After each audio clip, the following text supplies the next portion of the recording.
Hello दोस्तों, कैसे हो आप लोग। आशा करते हैं कि आप लोग अच्छे होंगे। फ्रेंड्स, आज के इस वीडियो में हम लोग पॉलिटिकल साइंस से रिलेटेड टॉप 100 प्रश्न को देखने वाले हैं, जो आपको बोर्ड एग्जाम में हूबहू ऐसे ही प्रश्न देखने को मिलेंगे। तो वीडियो को अंत तक बने रहिएगा। तो चलिए इस वीडियो की शुरुआत करते हैं। फर्स्ट क्वेश्चन है कि संविधान सभा का 12वां और अंतिम अधिवेशन कब हुआ। तो इसका करेक्ट आंसर है ऑप्शन नंबर सी, 24 जनवरी 1950 ईस्वी को। अगला प्रश्न है कि भारतीय संविधान पूर्ण रूप से किस दिन लागू हुआ था। तो इसका करेक्ट आंसर है ऑप्शन नंबर डी, 26 जनवरी 1950 को।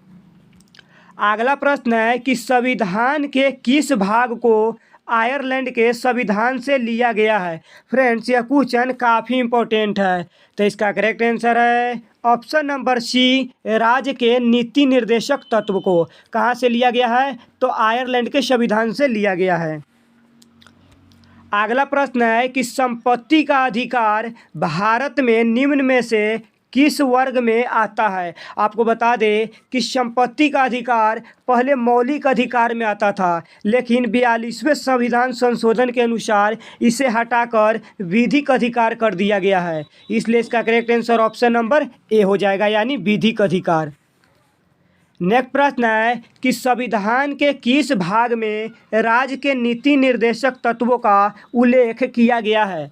तो इसका एब्सोल्युटली राइट आंसर है ऑप्शन नंबर बी, चतुर्थ भाग में। किस भाग में? तो चतुर्थ भाग में। अगला प्रश्न है कि 1946 में बनी हमारी संविधान सभा में देशी रियासतों को कुल कितने सीटें दिए गए थे।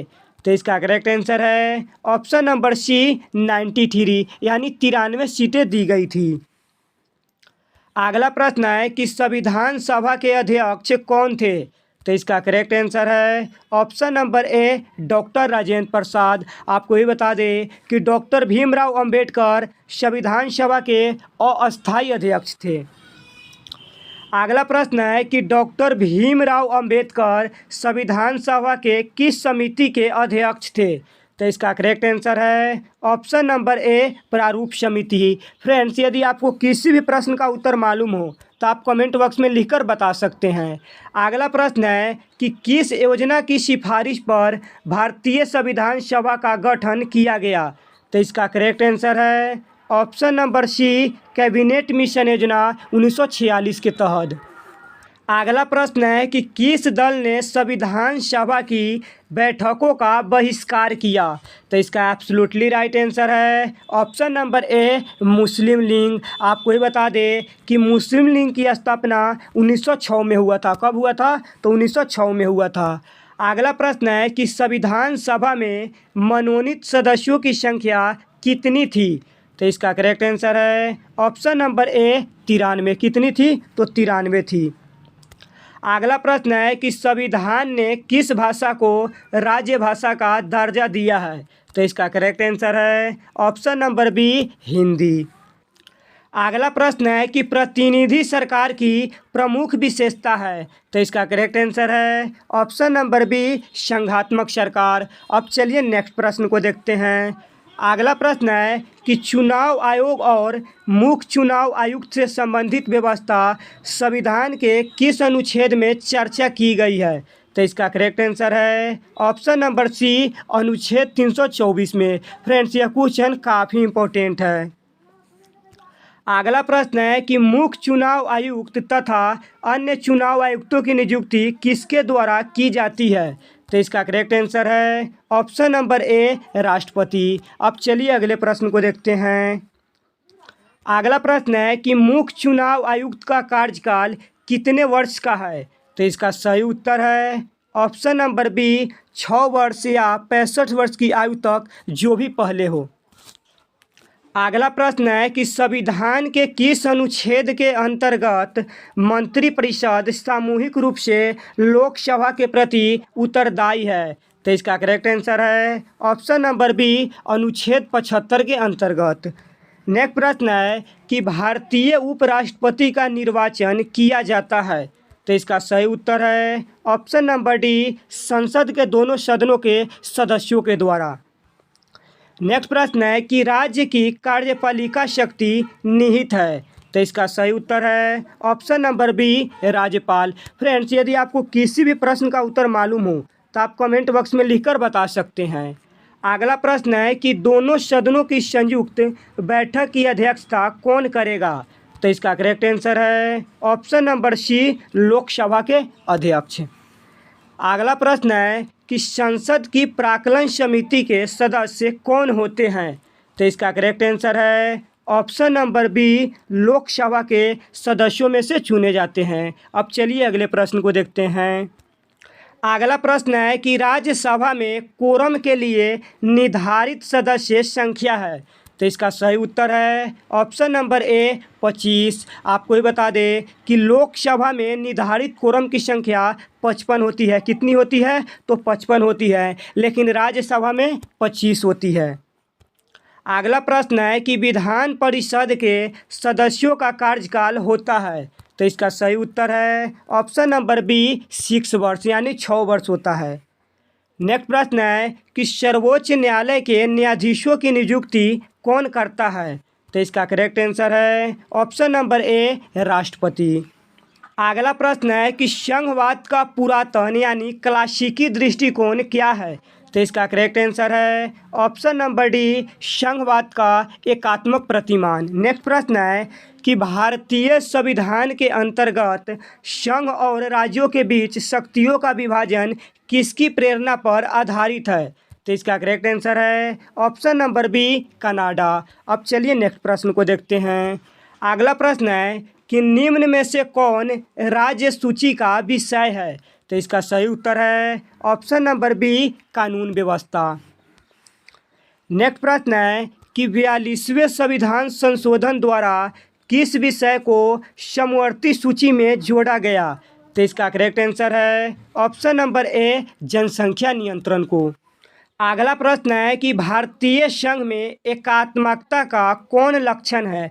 ऑप्शन ए है इकहरी नागरिकता, ऑप्शन बी है अखिल भारतीय सेवाएं, ऑप्शन सी है निर्वाचन आयोग और ऑप्शन डी है इनमें से सभी। तो इसका करेक्ट आंसर है ऑप्शन नंबर डी यानी इनमें से सभी। अगला प्रश्न है कि 73वें संविधान संशोधन के तहत पंचायती राज संस्थाओं का कार्यकाल कितने वर्ष का है। तो इसका सही उत्तर है ऑप्शन नंबर डी यानी 5 वर्ष। नेक्स्ट प्रश्न है कि निम्न में से पंचायती राज के प्रबल समर्थक कौन थे। ऑप्शन ए है महात्मा गांधी, ऑप्शन बी है सिद्धराज डाडा, ऑप्शन सी है राजीव गांधी और ऑप्शन डी है इनमें से सभी। तो इसका करेक्ट आंसर है ऑप्शन नंबर डी यानी इनमें से सभी।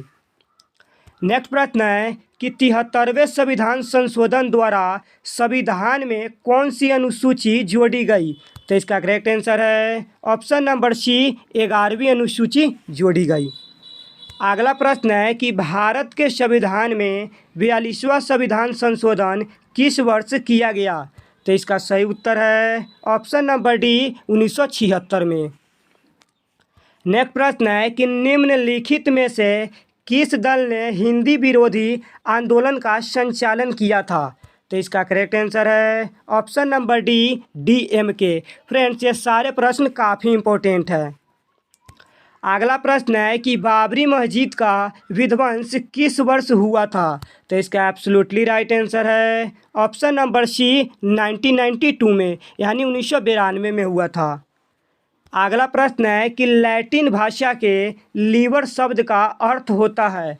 तो इसका सही उत्तर है ऑप्शन नंबर सी, स्वच्छंदता। क्या होता है? तो स्वच्छंदता होता है। अगला प्रश्न है कि प्लेटो ने न्याय शब्द का प्रयोग किस अर्थ में किया है। तो इसका सही उत्तर है ऑप्शन नंबर डी, नैतिक न्याय। फ्रेंड्स, यदि आपको किसी भी प्रश्न का उत्तर मालूम हो तो आप कमेंट बॉक्स में लिखकर बता सकते हैं। अगला प्रश्न है कि थ्योरी ऑफ जस्टिस पुस्तक के लेखक कौन है। तो इसका सही उत्तर है option number A, John Rawls है। कौन है? तो जॉन रॉल्स है। अगला प्रश्न है कि भारतीय संविधान के किस अनुच्छेद में नागरिकता संबंधी व्यवस्था की गई है। तो इसका सही उत्तर है ऑप्शन नंबर ए, अनुच्छेद 5 से 11 तक। नेक्स्ट प्रश्न है कि 1967 के विधानसभा चुनाव में निम्नलिखित में से किस राज्य में कांग्रेस को पूर्ण बहुमत प्राप्त हुआ?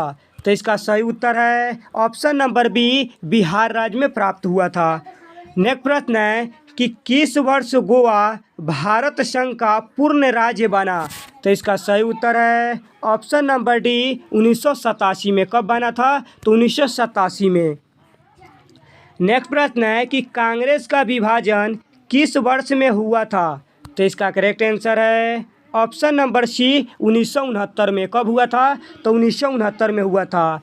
नेक्स्ट प्रश्न है कि किस देश ने भारत पर आक्रमण कर पंचशील का उल्लंघन किया? आपको बता दें कि जो पंचशील की संधि है ना, वह 1954 में हुआ था, जिसे चीन ने भंग कर दिया था। इसलिए इसका करेक्ट आंसर ऑप्शन नंबर ए हो जाएगा।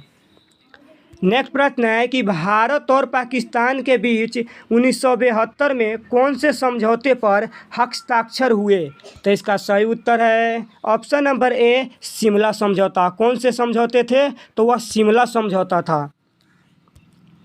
अगला प्रश्न है कि किसने कहा कि दोष होते हुए भी नौकरशाही एक अपरिहार्य आवश्यकता है?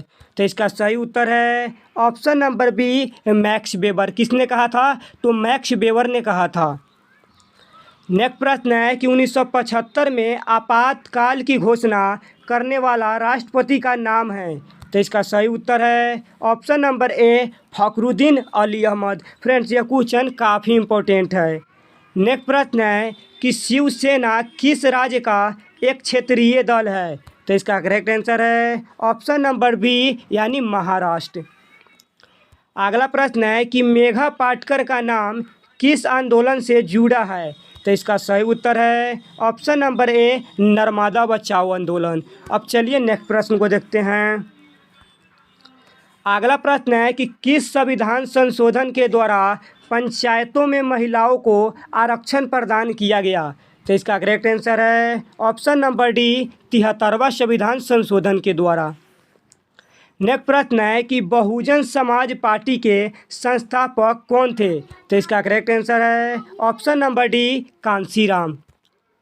फ्रेंड्स, आज की इस वीडियो में हमने 1 से 50 प्रश्न को देखे हैं। नेक्स्ट वीडियो में 51 से 100 प्रश्न को देखेंगे। इसीलिए चैनल को सब्सक्राइब कर लीजिए। तब तक के लिए जय हिंद।